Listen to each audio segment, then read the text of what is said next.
Ассаламу алейкум рахматуллахи ва баракатух. Урматтуу кыргыз элим, урматтуу мусулман бир туугандар.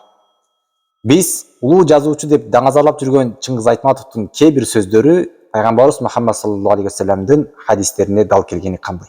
Же Чыңгыз Айтматов пайгамбарыбыз саллаллаху алейхи вассаламдын хадистеринен алганбы? Кыскасы, кээ бир сөздөрүн айтып кетейин. Чыңгыз Айтматовдун "биз бардыгыбыз бир кемедебиз" деген сөзү бар. Мындайча айтканда, бардыгыбыз бир кемеде бараткан жүргүнчүбүз деген сыяктуу.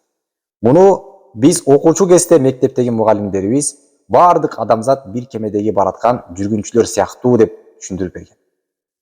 Ушул эле сөздү Нуъман радиаллаху анху пайгамбарыбыз саллаллаху алейхи вассаламдан хадис риваят кылган.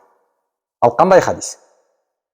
Пайгамбарыбыз саллаллаху алейхи вассалам айтат: "Жалпы адамзат бир кемеде бара жаткан жүргүнчүлөр сыяктуу. Алар астыңкы кабаттагылар жана үстүңкү кабаттагылар болуп бөлүнөт" dedi. Астыңкы кабаттагылар үстүңкү кабаттагыларды убара кылбастан эле кеменин түбүн тешип, ушул жактан суу алып алалы деп бири-бири менен кеңешме кылса, үстүңкү кабаттагылар астыңкы кабаттагыларды бул акмакчылыктан тосмосо, бардыгы чөгүп өлөт.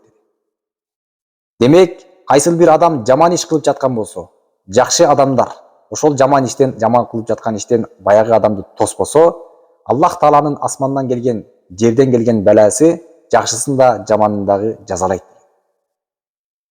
Бул Чыңгыз Айтматов менен пайгамбарыбыз саллаллаху алейхи вассаламдын сөздөрүнүн окшоштугу. Демек, бул сөздү Чыңгыз Айтматов кече айткан болсо, пайгамбарыбыз саллаллаху алейхи вассалам 14 кылым мурда айткан. Демек, кайсыл адам улуу инсан, кайсыл адамды ээрчип жашаш керек, ушундан гана билсек болот. Ассаламу алейкум рахматуллахи ва баракатуху.